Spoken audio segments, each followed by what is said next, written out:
윤 재판 수사 보이콧 할까? 제2의 박근혜 선언 나올까?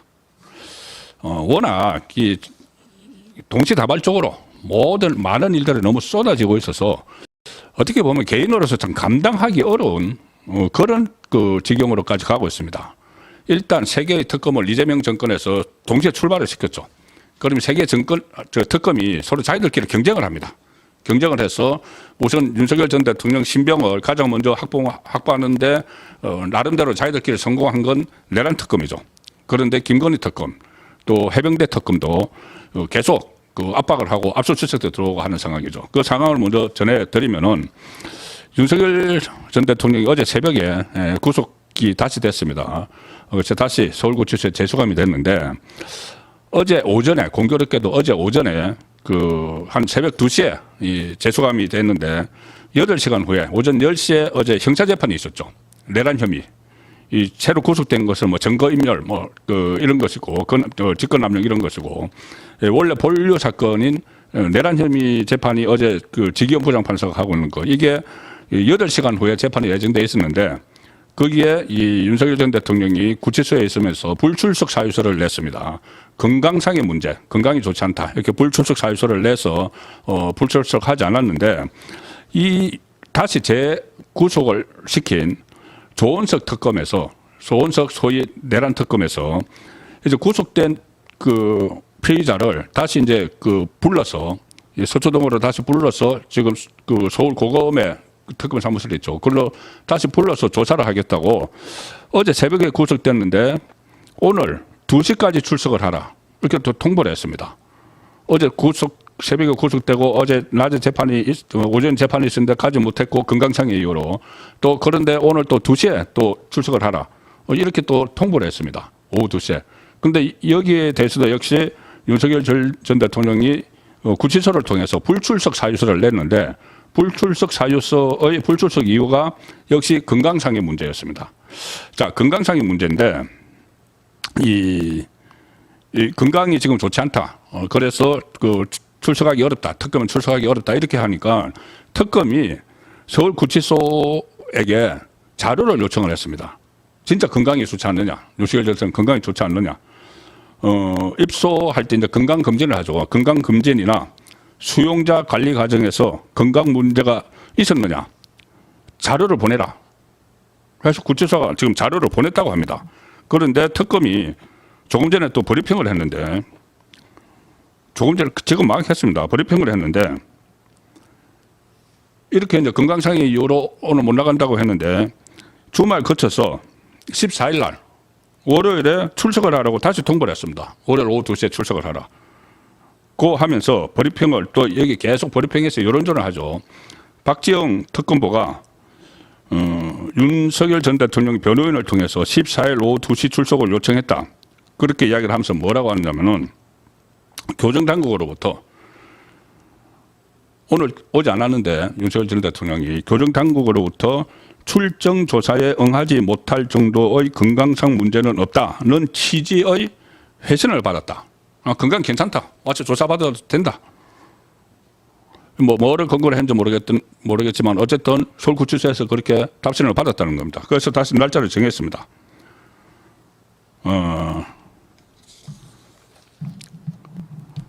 구치소에서 이제 그 제출을 했죠. 자료를. 그래서 검토한 뒤에 월요일 오후 2시 출석하라. 건강 이상 없다.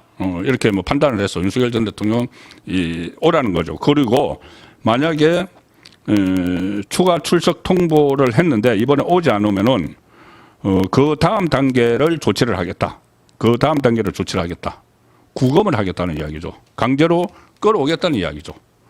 그러면 본인들이 출장 조사도 할 수 있죠. 저번에 공수처도 뭐 출장 조사 이런 건 아무 그 염두에 두지도 않고 그냥 체포영장 뭐 이렇게 막 밀고 들어가는데 이 출장 조사에 대해서 구치소 방문 조사에 대해서 이 특검은 기본적으로 저희는 소환을 원칙으로 하고 구치소에서의 방문 조사는 계획하지 않고 있다. 그냥 무조건 오라는 겁니다. 이 상황에서 지금 월요일 날 과연 그 여기 응할지 그 부분을 좀 지켜봐야 되는데 이게 하나가 아닙니다. 이게 하나가 아니고 오늘 윤석열 전 대통령은 지금 서울구치소에 있죠. 그 아크로비스타 아파트에는 배우자 김건희 여사 혼자 있는데 오늘 최상병 특검팀이 압수수색을 들어갔습니다. 자택, 윤석열 전 대통령 부부가 사는 자택을 비롯해서 10곳 이상을 압수수색을 했습니다. 9시 30분부터 오후 12시까지 압수수색을 했습니다. 이 압수수색을 하는 것을 윤석열 전 대통령이 그 소식을 전해 듣고 특검의 소환을 거부를 했을 수도 있죠. 다른 특검입니다. 여기는 최상병 특검. 오늘 압수수색한 건 최상병 특검. 여기 윤석열 전 대통령에게 출석하라고 구치소에서 나오라고 하는 것은 또 내란 특검, 또 김건희 특검도 있죠. 이게 뭐 혐의는 저번에 뭐 경로설 이런 건데 그때 경로설에 대해서는 최상병 순직 사건을 경찰에 이첩하는 과정에서 이 해병 사단장 임성근 사단장을 넣은 데 대해서 경로했다. 확인 안 된 겁니다. 그때 거기에 대해서 윤석열 전 대통령이 또 기자회견에서 해명한 것도 있는 그런 내용들이 있는데 어쨌든 그것을 조사하겠다고 압수수색을 들어간 겁니다. 그리고 아크로비스타 자택에서 휴대전화를 다 확보를 했다. 그리고 이 최상병 특검팀이 오늘 아크로비스타를 압수수색하면서 제시한 영장에는 윤석열 전 대통령이 직권남용 권리 행사 혐의를 받는 피의자로 또 적시가 되어 있습니다.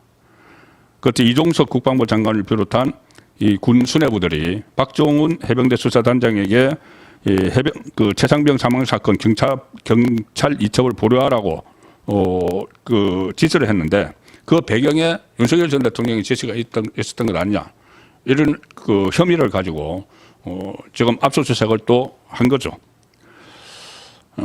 그리고 그때 당시 회의에 참석했던 조태용 전 국정원장 자택, 그리고 그때 당시 안보실 2차장이었는데 지금 국민의힘 국회의원이 된 임종덕 의원의 자택에 대해서도 압수수색을 오늘 또 실시를 했습니다. 아니 그때 대통령실에 있을 때의 일인데 이거를 왜 국회의원이 지금 국회의원으로 신분이 바뀌었는데 국회의원 사무실을 압수수색하면 그게 뭐가 나옵니까? 그런데 그런 식으로 지금 수사를 하고 있는 것이죠. 그러니까 오늘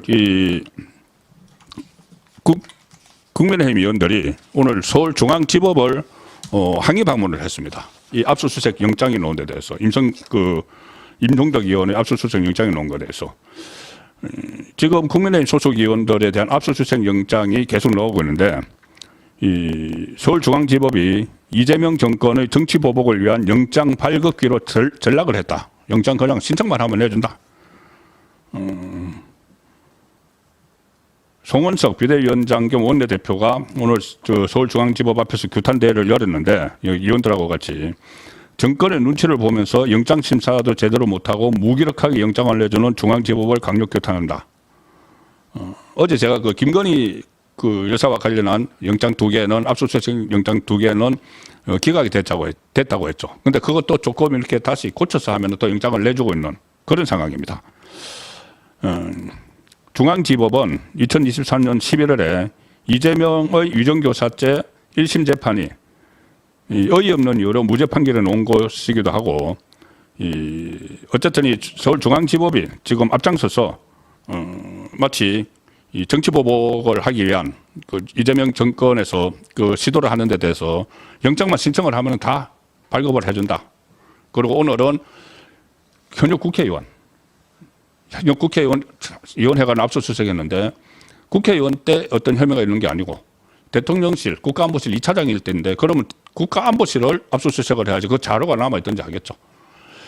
그러니까 이것이 공개적으로 망신주기 아니면 이게 소위 말하는 내란몰이 뭐 이런 거라는 이야기입니다. 자, 오늘 이 압수수색할 때 김건희 여사 지금 혼자 있는 상황이었는데 현장에 그래서 김건희 여사가 지금 건강이 좀 좋지 않은 걸로 알려져 있죠. 우울증 같은 지병을 이유로 해서 지난번에 서울 아산병원에 입원했다가 또 퇴원을 하기도 했는데 서종국 변호사가 전하는 바에 의하면은 여전히 건강이 상당히 좋지 않다. 이런 상황을 전하고 있는데 어쨌든 김건희 여사 혼자 있는데 거기 이제 압수수색 팀이 들이닥친 거죠. 그래서 원래 윤석열 전 대통령이 있어야 되는데 지금 구치소에 있으니까 그러면 윤석열 전 대통령 입회를 못하고 이 영장에는 윤석열 전 대통령이 영장이 피의자로 돼 있어. 그런데 입회를 해야 되는데 입회를 못하니까 변호사가 이제 달려와서 그 입회를 한 가운데 이 압수수색이 진행이 됐다는 겁니다. 자, 이렇게 되면은 지금 세 개의 특검에서 계속 그 윤석열 전 대통령을 소환을 추진을 할 거고 또 지금 하나의 재판은 진행이 되고 있죠. 그리고 세 개의 특검이 또 다 그 기소를 하게 되면은 또 각각 또 재판이 다 열려야 되고 이 상황에서 윤석열 전 대통령이 그냥 응할까? 이 옥중에서 일종의 정치 투쟁을 할 가능성이 있다는 이야기가 나옵니다. 뭐 별다른 큰 방법은 없겠죠. 그런데 이 재판이나 소환에 응하지 않는 이게 절차를 제대로 지키지 못했다. 이런 그 명분으로 응하지 않을 가능성이 지금 계속 들리고 있습니다. 지난번에 최후 변론에서 윤석열 전 대통령이 이 구속영장 실질심사 최후 변론에서 그런 말을 했었죠. 이 특검이 정치적인 그 수사를 하는 거는 이해가 되지만 그래도 이건 너무 심한 게 아니냐 이런 취지로 그때 최후 진술 때 발언을 했습니다. 자, 어쨌든 너무 이렇게 몰아붙이니까 그냥 이렇게 그 오라면 가고 또 재판에 갔다가 또 특검의 소환이 세 군데서 막 특검 소환을 하니까는 그리고 압수수색도 세 군데서 다 하고 하니까 뭔가 대응을 해야 되지 않느냐 그런 말이 주변에서 나오고 있습니다. 지금 내란 특검 이것은 이제 시작 단계죠. 이건 시작일 뿐이고 나머지 두 개의 특검이 이제 압박을 할 거고 특히 윤석열 전 대통령이 구속 상태에 있는데 김건희 여사에 대해서도 지금 소환을 하고 구속영장을 청구를 할 거라는 이야기가 나오죠. 김건희 특검 여기서 그러면은 이제 부부가 같이 이 구속이 될 수도 있는 그런 초유의 일이 벌어질 수가 있습니다. 그렇기 때문에 윤석열 전 대통령이 어떤 중대 결단을 할 가능성이 높다. 이런 말이 지금 들리고 있는 겁니다. 그전에 박근혜 전 대통령이 기억하시겠지만은 2017년 10월에 1심 과정에서 구속영장이 추가 발부가 되고 또 그때 주 4회 재판을 막 강행을 했죠. 그래서 이것은 법치의 이름을 빌린 정치 보복이다 이렇게 선언을 하고 그 다음에 재판 출석을 거부를 했습니다. 그러니까 형사 재판은 피고인이 있어야 되는데 한동안 이제 공전을 하다가 재판부가 형사소송법 그 규정에 따라서 걸석 재판을 진행을 했죠. 그 박근혜 전 대통령은 재판에 안 나갔습니다. 그때 박근혜 전 대통령은 물론 수사는 다 끝난 상황이었죠. 지금은 윤석열 전 대통령은 더 이 압박이 더 심하죠. 재판을 받고 있는데 세 개의 특검 수사가 진행이 되고 있기 때문에. 그래서 그때 박근혜 전 대통령 없이 걸석 재판을 했고 박근혜 전 대통령 없는 상태에서 구형 그리고 선고가 다 내려졌습니다. 그때 국선 변호인이 그냥 그 입회를 하는 그런 상황이 있었던 것을 기억을 하실 겁니다. 그때 박근혜 전 대통령이 법정에서 작심 발언을 했습니다. 그 마지막 그 법정에서 이런 이야기를 했었죠. 이것을 제가 전해 드리는 이유는 윤석열 전 대통령도 아마 이런 심정일 수가 있다. 그리고 여기에 또 어떤 그 재판을 보이콧하는 재판 그리고 특히 특검 수사를 보이콧할 수도 있다는 말이 들리기 때문에 박근혜 전 대통령은 당시에 본인이 정치적 외풍 이런 압력에도 오직 헌법과 양심에 그 따른 재판을 할 것이라는 재판부에 대한 믿음이 있었는데 더는 의미가 없다. 그리고 향후 재판은 재판부의 뜻에 맡기겠다. 이렇게 하면서 재판을 일정 나가지 않았죠. 법치의 이름을 빌린 정치보복은 저에게서 맞춤표가 찍어졌으면 한다. 저를 믿고 지지해 주시는 분들이 있고 언젠가는 반드시 진실이 밝혀질 것이라 믿는다. 이렇게 하면서 지지층에 본인의 처지를 호소를 하면서 재판을 보이콧한 적이 있습니다. 그래서 지금 특히 이 박근혜 전 대통령 당시 하나의 재판, 물론 뭐 주 4회씩 막 재판을 열고 그랬죠. 그리고 다시 구속 기간도 연장을 하고, 그래서 그 다음에 추가로 기소된 사건에 대해서는 피고인 없이 골속으로 재판이 다 진행이 됐었습니다. 이 윤석열 전 대통령도 그럴 가능성이 지금 점쳐지고 있는데, 뭐 재판은 또 그 선례를 좀 따른다 치더라도 지금 조금 전에 그 말씀드린 대로 특검이 이 소환에 응하지 않으면은 강제 구인을 하겠다고 지금 이야기를 하고 있죠. 그래서 과연 그런 상황까지 가게 될지, 강제 구인, 당장 이제 월요일 안 오면은 강제 구인하겠다고 하는데 그 부분은 좀 지켜봐야 되지만, 어쨌든 제가 처음에 말씀드린 대로 마치 광풍처럼 지금 몰아치고 있습니다. 제가 계속 기사 체크를 하고 하는 그 상황이 있는데, 어때 눈코 뜰 새 없이 여러 가지 속보들이 윤석열 전 대통령 그리고 보수파 진영을 향한 기사들이 쏟아지고 있는 상황이어서 상당히 심상치 않은 움직임이 시작이 됐다. 그래서 이것을 과연 어떻게 대응을 할지를 제가 또 취재를 하고 해보는 과정에서 윤석열 전 대통령이 이 일종의 뭐 중대 결단을 할 수도 있다는 내용이 있어서 소개를 드렸습니다. 실제로 어떻게 구체화될지 이런 부분은 계속 제가 취재를 하고 해서 알려드리도록 하겠습니다.